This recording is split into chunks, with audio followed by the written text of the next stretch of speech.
Hola, buenas tardes. Mi nombre es Isma Daya Ayala Campos y el día de hoy me acompañan mis compañeras. Jessica Daniela Arellano Hernández. Y Diana Laura Quintas Jiménez. Y el día de hoy les vamos a platicar sobre los trastornos disruptivos del control de los impulsos y de la conducta. Y bueno, los trastornos del control de los impulsos son un grupo de trastornos de etiología neurobiológica que se caracteriza porque el individuo no logra controlar ciertas conductas, como por ejemplo sería el violentar los derechos de los demás. Este, estas personas saben que causan un daño y que pueden tener consecuencias negativas. Y por lo tanto no puede dejar de hacerlas.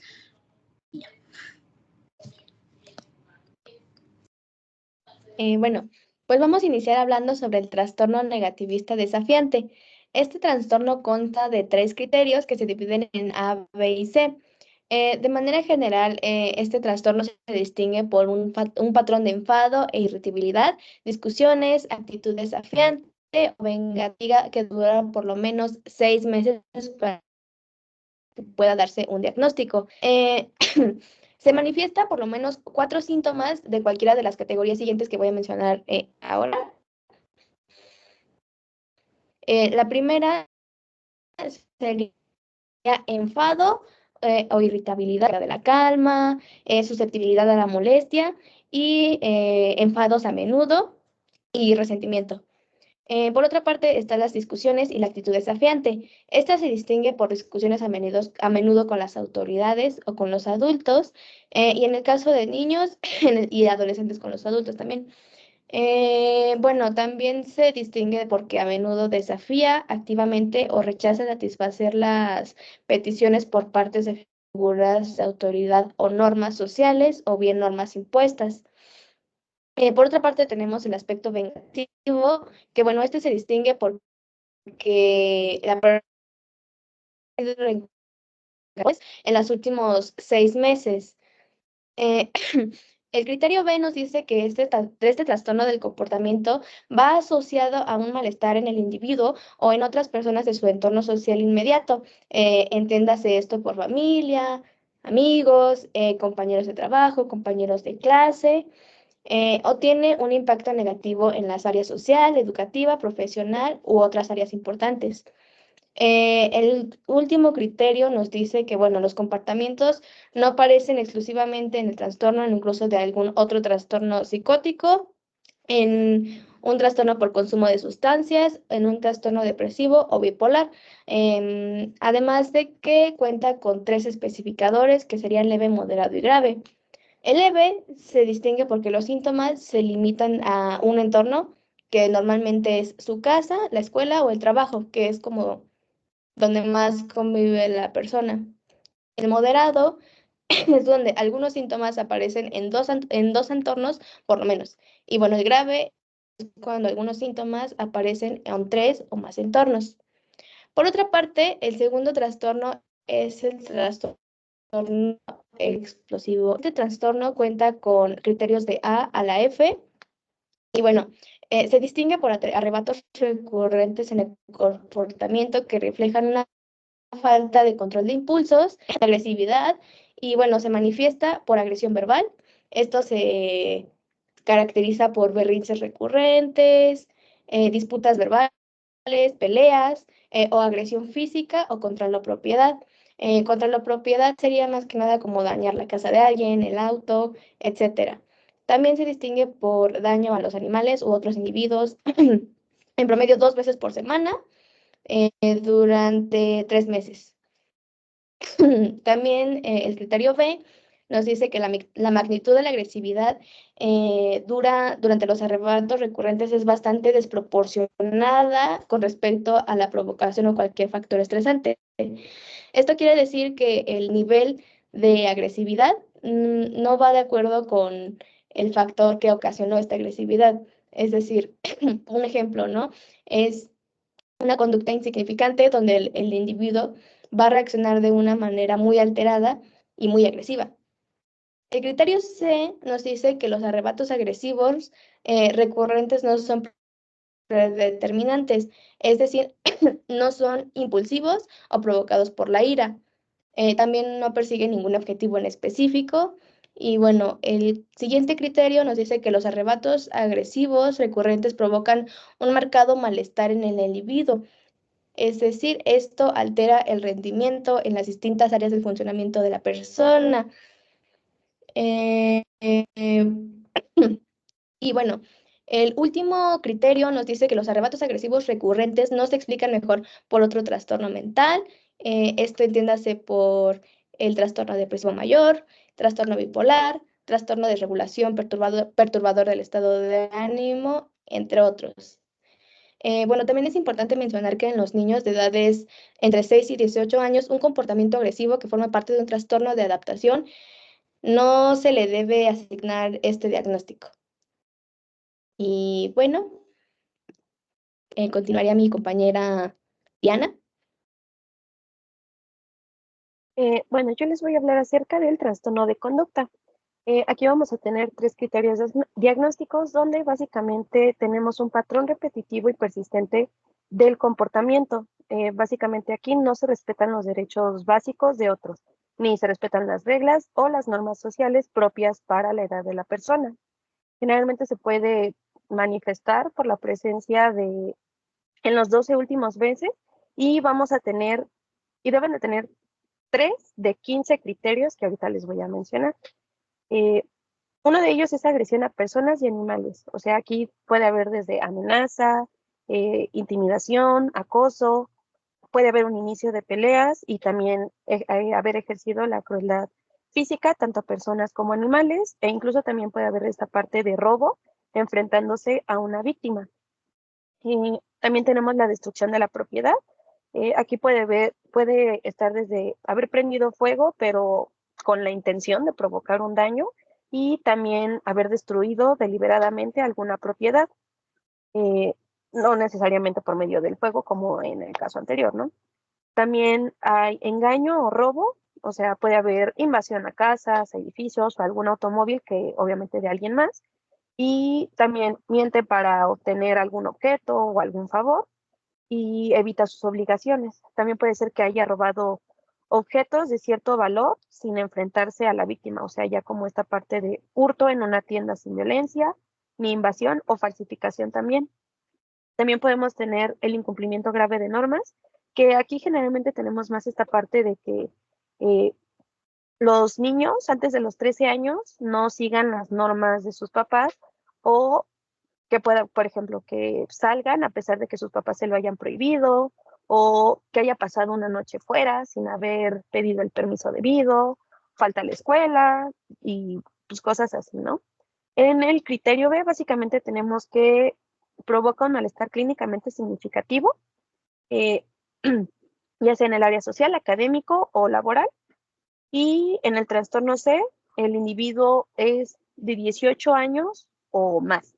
O sea, no se cumple el criterio de trastorno de la persona, básicamente no se cumple el trastorno de personalidad antisocial en esta edad. Tenemos varios especificadores que se los voy a mencionar y se los voy a explicar tantito. Tenemos el tipo de inicio infantil, que básicamente es que haya un síntoma, bueno, que muestre, sí, un síntoma característico de este trastorno antes de cumplir los 10 años. Tenemos el de inicio adolescente, donde no muestra ningún síntoma característico de este trastorno antes de cumplir los 10 años.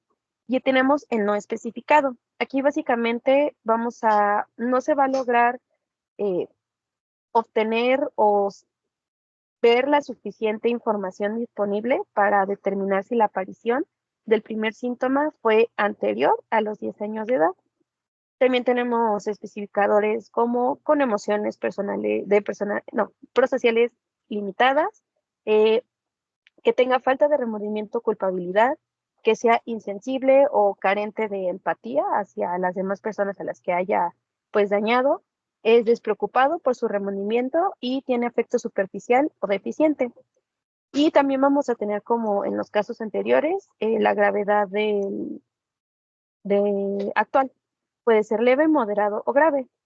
Básicamente, en el leve existen pocos o ningún problema de la conducta, aparte, digamos que de los necesarios para establecer el diagnóstico. El daño que genera esta persona, pues es relativamente menor a los demás. En el moderado, obviamente, el problema de conducta y el efecto sobre los demás ya se va a especificar como de leve a grave, o sea, robo sin enfrentamiento, por ejemplo, lo del robo sin enfrentamiento, o sea, de la víctima o vandalismo. Y ya en el grave, obviamente, ya vamos a tener muchos más problemas de conducta, y ya que ya vamos a hablar de violación sexual, crueldad física, uso de armas, ya robo, digamos que a mano armada, atraco e invasión.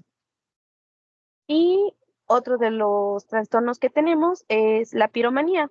Aquí básicamente vamos a tener que el individuo provoca incendios de forma deliberada e intencionada en más de una ocasión. Básicamente antes de cometer el acto vamos a tener tensión o excitación. También hay cierta fascinación e interés o una curiosidad o atracción por el cuerpo.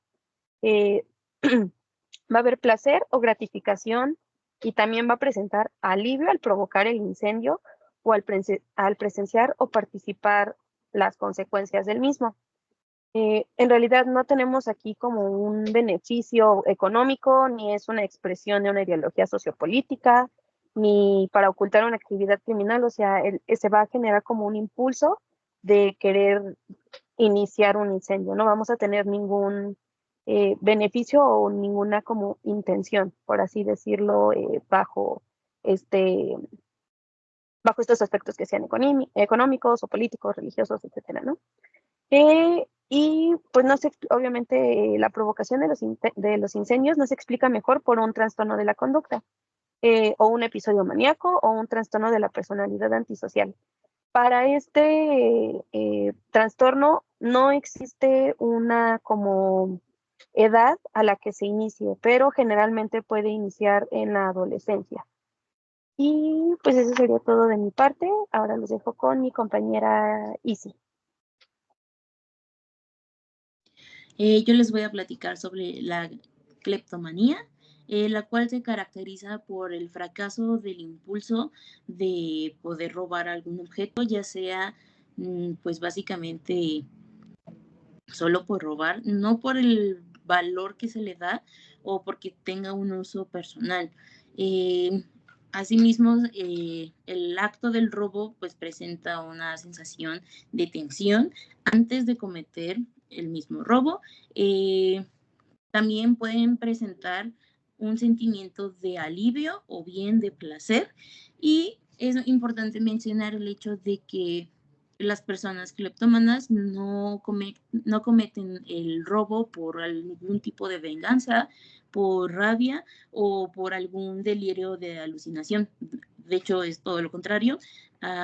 Tienen ese conocimiento de que está mal lo que están realizando y por lo tanto tienen miedo de ser arrestados, pero también pueden presentar culpabilidad y depresión. Es importante resaltar el hecho de que en muchas investigaciones aún no se ha dado una edad en específico, pero de acuerdo con el DSM-5 se puede dar en la adolescencia, siempre y cuando pues también depende de muchos factores. Y obviamente pues esta puede llegar a ser variable en cuestión de la edad. También les voy a hablar sobre el trastorno disruptivo del control de los impulsos de la conducta especificado, el cual pues se basa en el que el clínico opta por mencionar lo que no puede cumplir ciertos criterios y obviamente pues afecta en algunas situaciones sociales, personales, laborales o académicas. Y por otro lado, el no especificado es que no presenta ciertos criterios, por lo tanto se tiene que seguir investigando.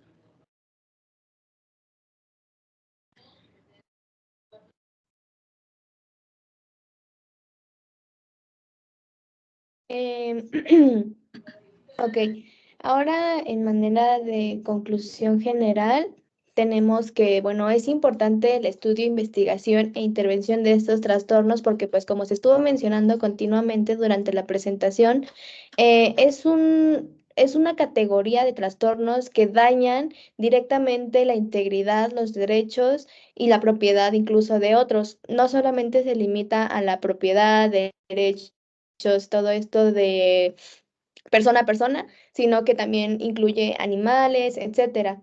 Es importante la intervención psicológica para estos trastornos, es importante que los psicólogos tengamos esta responsabilidad de crear planes de intervención y estrategias psicológicas congruentes para atender a estos pacientes.